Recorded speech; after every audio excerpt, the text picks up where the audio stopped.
ETF index mutual funds నేర్చుకుని stock మార్కెట్లో రాణించాలనుకుంటున్నారా? వెంటనే ఈ నెంబర్కి కాల్ చేయండి. నమస్తే రమగారు. నమస్తే చెయ్య. రమగారు, మనకి తొలి ఏకాదశి వస్తుంది. మరి ఏకాదశి యొక్క విశిష్టత, ఆ రోజు అనుసరించాల్సిన విధి విధానాలు ఇంకొకసారి మాట్లాడుకో. తొలి ఏకాదశి అంటే దేవశయని ఏకాదశి అంటారు. శయనైకాదశి దీని పేరు. విష్ణుమూర్తి ఈరోజు శయనంలోకి వెళ్తాడు, ఆయన పడుకుంటారని చెప్తారు. అయితే విష్ణుమూర్తి పడుకుంటాడు అంటే మానవులకి నిద్రాకాలాలు పెరుగుతాయి, రాత్రిళ్ళు పెరగటం మొదలవుతుంది. మామూలుగా మనం చెప్పుకుంటామా, వర్షం అవునవును. శీతాకాలం రాత్రిళ్ళు పెద్దవవుతాయి. ఇప్పటి నుంచి నిద్రా సమయం పెరుగుతుంది, ఇది లెక్క. అయితే ఉత్తరాయణ పుణ్యకాలం అని మనం ఎక్కడి నుంచి చేసుకున్నాము? జనవరి 15వ తారీఖు మకర సంక్రమణ నుంచి ఇక్కడ దాకా ఉత్తరాయణం అని చెప్పుకున్నాం. అవును. మహాద్భుత చరిత్రుడైనటువంటి భీష్మ పితామహుడు కూడా ఉత్తరాయణం వచ్చేదాకా ప్రాణాలు నిలిపి ఉత్తరాయణంలో ప్రాణం త్యజించాడు ఆయన. అవును. అంత పుణ్యకాలమైన ఉత్తరాయణం కంటే ఆటే పుణ్యకాలం కాదు, దేవతల నిద్రా సమయం అని చెప్పబడే ఈ దక్షిణాయన కాలంలో వస్తుంది ఇది తొలేకాదశి. ఇక్కడి నుంచి దక్షిణాయన మొదలవుతుంది. కానీ ఇప్పుడు ఎక్కువ ఉపాసనలు, ఎక్కువ పూజలు, ఎక్కువ పండుగలు కనపడతాయి మనకి. మన పండుగలన్నీ ఇప్పుడే కదా, తొలి ఏకాదశితో మొదలు ఎన్నో పండుగలు ఈ తొలి ఏకాదశి అని చెప్పడంతో ఇక్కడి నుంచి మనకి దేవతల నిద్రాకాలం. అందుకని ఉపాసన పెంచాలి, విధానాలు మారాలి, నిద్రా సమయం పెరుగుతుంది, ఇది లెక్క. అయితే తొలి ఏకాదశి అంటే ఏకాదశి ఎవరు? ఏకాదశి మురాసురుడితోటి విష్ణుమూర్తి యుద్ధం చేస్తూ అలిసి ఒకంత విశ్రాంతి తీసుకునే సమయంలో మురాసురుడు విజృంభించి మీదకొస్తే అతనిని ఎదుర్కోవడానికి విష్ణుమూర్తి శరీరంలోంచి బయటకు వచ్చినటువంటి స్త్రీ శక్తి స్వరూపమే ఏకాదశి. అందుకని ఏకాదశి నాడు ఉపవాసం ఉంటే విష్ణు ప్రీతికరము అని చెప్తాను. విష్ణువుని రక్షించింది ఆ శక్తి, ఆయనదే, ఆయనలోంచే పుట్టింది. ఆయన విశ్రమించినప్పుడు ఆయనలోంచి పుట్టింది బయటికి. అయితే ఈ మురాసురుడు బియ్యంలో దాక్కున్నాడని అందుకని ధాన్యం తినకూడదు ఈ రోజున అని ఒక పద్ధతిని పెట్టారు. అందుకని ఉపవాసం కింద పెట్టారు. ఖచ్చితంగా ఈ రోజున అన్నం తినకుండా ఉండాలి అని. అన్నానికి భిన్నం ఏదైనా ఓపిక లేని వాళ్ళు తినచ్చు. మనకి ఆరోగ్యరీత్యా కూడా ప్రతి నెల ఒక 2 లేదా 4, 5 రోజుల పాటైనా మనం ఆహార స్వీకారం చేయకుండానో లేదా ఆహారం తక్కువగా తీసుకునో గనక ఉంటే ఆరోగ్యానికి మంచిది. ఓకే. ఏకాదశి అంటే ఏం చేస్తాం? ఏకాదశి రోజంతా ఉపవాసం ఉండి ఆహార స్వీకారం తగ్గించుకుని ఏదైనా పళ్ళో ఫలమో తింటాము, మన నీళ్ళు ద్రవ పదార్థాలే తీసుకుంటాము. ద్వాదశి నాడు తెల్లవారి పారణ చేస్తాం, ద్వాదశి పారణ భోజనం తీసుకుంటాం. దీంతో పాటుగా మనం ఈ ఉపవాసం చేసిన సమయంలో భగవంతుని సమీపంలో వసించే మార్గాన్ని కూడా ఆ రోజు అనుసరించాలి. ఏదైనా విష్ణునామ సంకీర్తన, భగవన్నామ సంకీర్తన తీసుకోవటం, చేయటం, ఇక్కడ మనం విష్ణువుతోటి ఉన్నట్టు అన్నమాట. మర్నాడు ఉదయం ఎవరినైనా ఒక బ్రాహ్మణునో ఓ ముత్తైదువునో మనకు అవకాశం ఉంటే వారిని భోజనాన్ని పిలిచి వారికి భోజనం పెట్టి తర్వాత మనం భోజన స్వీకారం చేస్తే మంచిది. ద్వాదశి పారాయణకి రమ్మని ఎవరైనా పిలవచ్చు మీకు అవకాశం ఉంటే. అవకాశం లేకపోతే మనం వంట చేసుకుని మనమే దేవుడికి నివేదన చేసుకుని మనమే భోజనం చేసి ఎవరికైనా ఏమంటారు మనం పొత్తర్లు ఇవ్వటము, మోయనివ్వటము, తర్వాత దాన్ని స్వయం పాకం ఇవ్వడము మంచిది చేయగలిగితే. ఇది ఈ కాలంలో కుదరాలి కదా. సమీపంలో ఎవరైనా దేవాలయం ఉండి అర్చకులు ఎవరైనా దొరికినా, మీకు దగ్గరలోనే బ్రాహ్మణులు ఎవరైనా దొరికినా, లేదా నేను అవన్నీ చేయలేను, నాకు వాటి మీద నమ్మకం లేదు, ఎవరో ఒకరికి భోజనం పెట్టండి. అది మనం చేయగలిగిన పని కదా, చేస్తే మంచిది.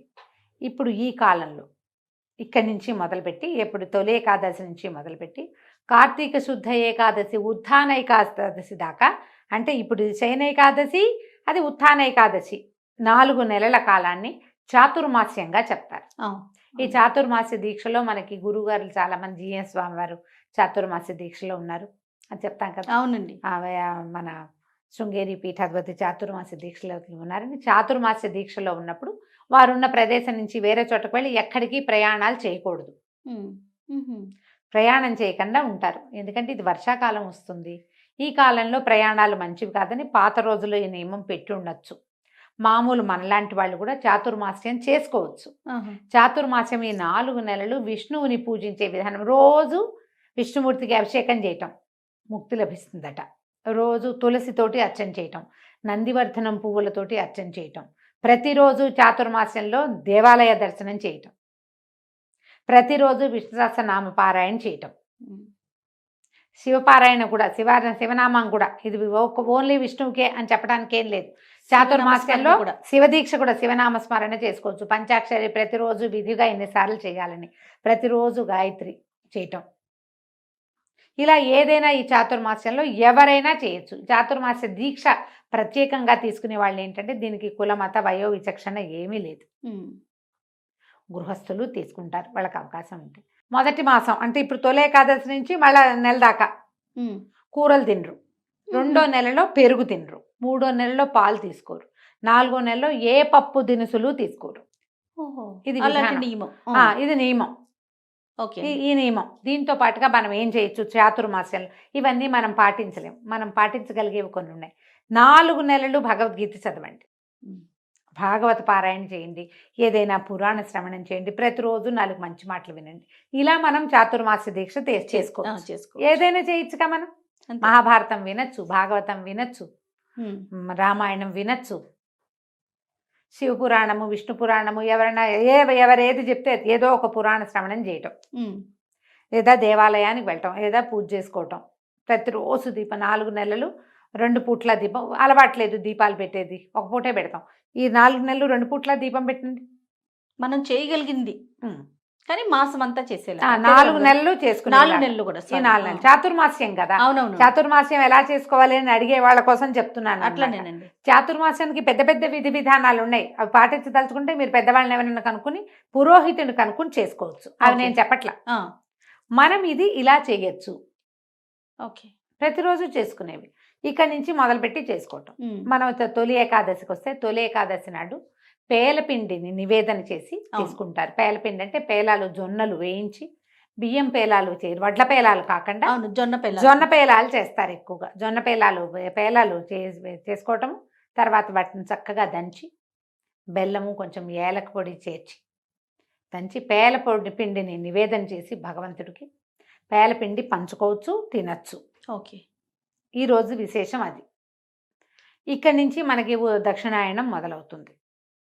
ఇది ఎప్పటిదాకా ఉంది? మళ్ళా జనవరి దాకా, జనవరి 15వ తారీఖు దాకా ఈ దక్షిణాయనం నడుస్తుంది. ఈ లోపల ఇప్పుడు ఈ మాసం అయిపోగానే శ్రావణం వస్తుంది. శ్రావణం అంతా పూజలు.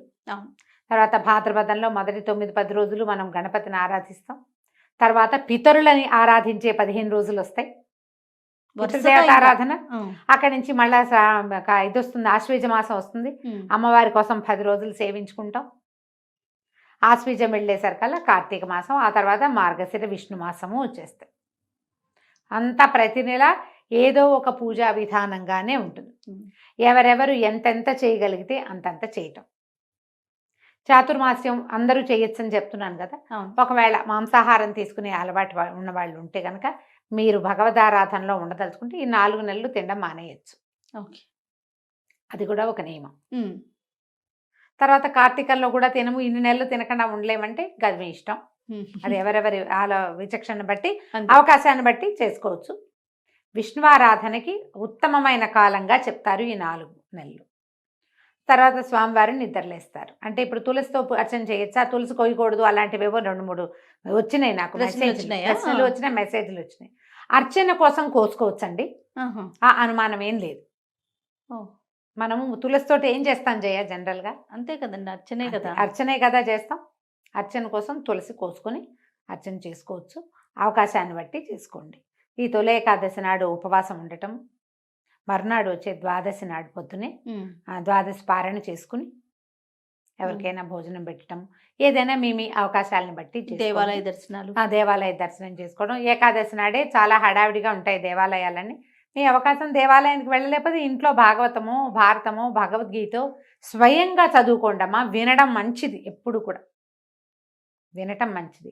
మీకు అవకాశం ఉండి చదవగలిగి ఉంటే స్వయంగా చదవండి, అది ఇంకా మంచిది కదా. అది ఇంకా చాలా అంటే చాలా మంచిది, మరీ మంచిది. చేయండి అట్లా. అవకాశం ఉన్నవాళ్ళు ఏకాదశులు సంవత్సరం అంతా చేసుకోవచ్చు. ఓకే. చాతుర్మాస్యంలోనే ఏకాదశులు చేస్తాం అని పెట్టుకుంటే ఇవి కూడా 8 ఏకాదశులు వస్తాయి కదా, ఇవి వస్తాయిగా. అవకాశాన్ని బట్టి ఈ ఏకాదశులైనా కూడా మీరు నియమంగా ఉండి చేసుకోవచ్చు. అన్నం తినకూడదు. అంతే. ఏదైనా మాత్రలు వేసుకునే వాళ్ళు, బీపీ షుగర్ లాంటి వాళ్ళు ఉన్నవాళ్ళు కొంచెం ఏదైనా ఫలహారం తీసుకోవచ్చు. ఒకవేళ గర్భవతులు, పిల్లలకి పాలిచ్చేవాళ్ళు, నాకు 4వ నెల నేను చేయొచ్చా, 3వ నెల నేను చేయొచ్చా, ఇవి అడగండమ్మా, చెయ్యొద్దు. ఏకాదశి ఉపవాసం మాత్రం ఉండపోకండి. మీకు అవసరమైన ఆహారాన్ని తీసుకోండి. అనారోగ్యంతో ఉన్నవాళ్ళు, మంచం మీద ఉన్నవాళ్ళు, బాలింతలు, చంటి పిల్లలు, తల్లులు, వీళ్ళని బలవంత పెట్టకండి. అత్తగారులు, భర్తలు మీరు చేయగలిగితే మీరు చేసుకోండి. మీరు కూడా ఏకాదశి ఉండాల్సిందేనని అనద్దు. కనీసం భగవన్నామ స్మరణ చేయించండి. దేవుడికి దీపం పెట్టించండి. దీపం పెట్టుకోవచ్చు. నియమం ఎంత మటుకు కొన్ని నియమాలైనా పెట్టుకోవచ్చు. ఏదన్నా మంచిది చదువుకోవచ్చు. ఏ కృష్ణాష్టకమో చదువుకోవచ్చు, విశ్వాసనామం చదువుకోవచ్చు, 2 పూట్ల దీపారాధన చేయొచ్చు. అలాంటిది ఏదైనా నియమం పెట్టుకుని ముందుకు తీసుకెళ్ళండి. నేను ప్రెగ్నెన్సీ 7వ నెల, 6వ నెల చాలా మంది అడుగుతారు, 7వ నెల వచ్చింది నేను చేయొచ్చా, చేయకూడదు అని పక్కన చెప్తూనే ఉంటాం, మళ్ళీ అడుగుతారు. అడగండి అమ్మా, ఇప్పుడు ఈ సంవత్సరం కాకపోతే మరి తర్వాత ఏకాదశులు చేసుకోవచ్చు. అంతే కదా. దండం పెట్టుకోండి. ఈ అన్నం మానేయాలన్న గోల ఎందుకు? ఈ అన్నం మానేసి ఒకవేళ ఉండగలిగి మీరు ఏదైనా కొర్రలు తీసుకుంటాం, ఇంకోటి తీసుకుంటాం అంటే మీ ఇష్టం. చిన్న నెలల్లో ఉన్నవాళ్ళు, పెద్ద నెలలు వచ్చిన వాళ్ళు అలా ఆహారానికి అలమటించేలాగా జీవుడిని చేయకూడదు. ఎందుకంటే లోపల ఇంకొక జీవం ఉంది కదా, అంతేగా. వాటిని అడగబోకండి. పెద్దవాళ్ళు కూడా ఓపిక మంతులు, ఓపిక కలిగిన వాళ్ళు ఉండండి. లేదా భగవన్నామస్మరణ చేసుకోండి. అదైనా కూడా ఉపవాసం కిందే వస్తుంది. రైట్. మీ అవకాశాన్ని బట్టి తొలి ఏకాదశి పర్వదినాన్ని జరుపుకోండి. రైట్ అమ్మగారు. నమస్తే. నమస్తే.